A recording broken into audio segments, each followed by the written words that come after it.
You guys will find that you have passions, and having a passion is a gift. Don't try to chase what is kind of the hot passion of the day. I think we actually saw this, I think you see it all over the place in many different contexts, but I think we saw it in the internet world quite a bit, where, you know, at the sort of peak of the sort of internet, you know, mania in, say, 1999, you found people who were, you know, very passionate about something. They kind of left that job and decided, I'm going to, you know, do something in the internet, because it's, you know, it was almost like the, you know, the 1849 gold rush in a way. I mean, you find that people, if you go back and study the history of the 1849 gold rush, you find that, you know, at that time, everybody who was within shouting distance of California was, you know, they might have been a doctor, but they quit being a doctor and they started panning for gold. And that almost never works. And even if it does work, you know, according to some metric, financial success or whatever it might be, I suspect it leaves you ultimately unsatisfied. So you really need to be very clear with yourself. And I think one of the best ways to do that is this notion of projecting yourself forward to age 80, looking back on your life and trying to make sure you've minimized the number of regrets you have. That works for career decisions. It works for family decisions.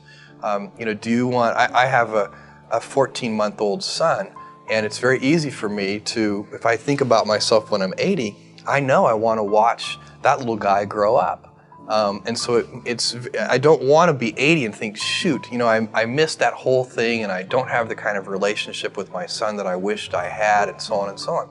So if you think about that, so I guess another thing that I would recommend to people is that they always take a long-term point of view. And I think this is something about which there's a lot of controversy. You know, there's a lot of people, and I'm just not one of them, believe that you should live for the now. I think what you do is you think about the great expanse of time ahead of you and try to make sure that you're planning for that in a way that's going to leave you ultimately satisfied.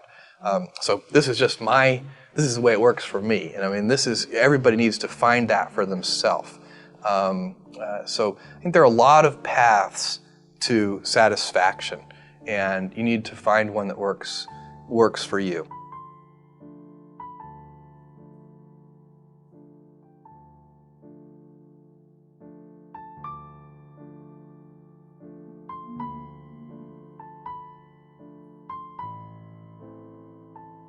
I think we all have passions, and you don't get to choose them. They pick you, but you have to be alert to them. You have to be looking for them. And when you find your passion, it's a fantastic gift for you because it gives you direction, it gives you purpose. You can have a job, or you can have a career, or you can have a calling. And the best thing is to have a calling. And if you find your passion, you'll have that, and all your work won't feel like work to you. Many, many kids and many grown-ups do figure out over time what their passions are. And sometimes we let I don't think it's that hard. I think what happens though sometimes is that we let our intellectual selves overrule those passions. And so that's what needs to be guarded against. My job, one of my jobs as the leader of Amazon, is to encourage people to be bold. And people love to focus on things that aren't yet working.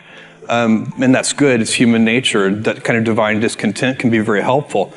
But you really, you know, it's incredibly hard to get people to take bold bets. And you need to encourage that. And if you're going to take bold bets, they're going to be experiments. And if they're experiments, you don't know ahead of time whether they're going to work. Experiments are by their very nature prone to failure. But big successes, a few big successes, compensate for dozens and dozens of things that didn't work. So, you know, bold bets, AWS, Kindle, Amazon Prime, our third-party seller business, all of those things are examples of bold bets that did work, and they pay for a lot of experiments. I've made billions of dollars of failures at Amazon.com, literally billions of dollars of failures. And, you know, you might remember Pets.com or Cosmo, or, you know, give myself a root canal with no anesthesia very easily.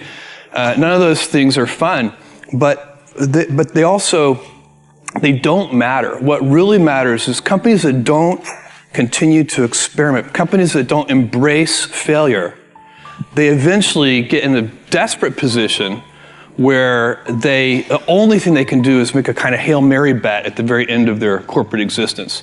Whereas companies that are, making bets all along, even, big bets, but not bet the company bets. I don't believe in bet the company bets. That's when you're desperate. That's the last thing you can do. It's not, you could be out of work and have terrible work-life balance. Even though you've got all the time in the world, you could just feel like, oh my God, I'm miserable, and you would be draining energy. And so you have to find that harmony. It's a much better word. And I think for most people, it's about meaning. People want to know that they're doing something interesting and useful. And for us, because of the challenges that we have chosen for ourselves, we get to work in the future. And it's super fun to work in the future for the right kind of person. You need to be nimble and robust. So you need to be able to take a punch, and you also need to be quick and innovative and doing new things at a high speed. That's the best defense against the future. And you have to always be leaning into the future. If you're leaning away from the future is going to win every time. Never, ever, ever lean away from the future. We all have adversity in our lives. I doubt if you really, if you know somebody, any friend or anybody that you talk to, there's no lack of adversity. And by the way, that's good, because it's what teaches us how to get back up. You fall down, you get back up. It always happens. And, you get certain gifts in life, and you want to take advantage of those. But I guess my advice on adversity and success would be to be proud not of your gifts, but of your hard work and your choices. So, you may be, the kinds of gifts you get in life, you might be really good at math. It might be really easy for you. That's a kind of gift. But practicing that math and taking it to the next step, that could be very challenging and hard, and take a lot of sweat. That's a choice. You can't really be proud of your gifts because they were given to you. You can be grateful for them and thankful for them. But your choices, you choose to work hard. You choose to do hard things. Those are choices that you can be proud of. Being an inventor requires, because the world is so complicated, you have to be a domain expert. I mean, in a way, even if you're not at the beginning, you have to learn enough so that you become a domain expert. But the danger is, once you've become a domain expert, you can be trapped by that knowledge. And so inventors have this paradoxical ability to have that, 10,000 hours of practice and be a real domain expert, and have that beginner's mind. Have that look at it freshly, even though they know so much about the domain. And that's the key to inventing. You have to have both. And I think that is intentional. I think all of us have that inside of us, and we can all do it, but you have to be intentional about it. You have to say, yeah, I am going to become an expert, and I'm going to keep my beginner's mind. You can't skip steps. You have to put one foot in front of the other. Things take time. There are no shortcuts. And but you want to do those steps with passion and ferocity. It's easy to have ideas. It's very hard to turn an idea into a successful product. There are a lot of steps in between, and it takes persistence, relentlessness.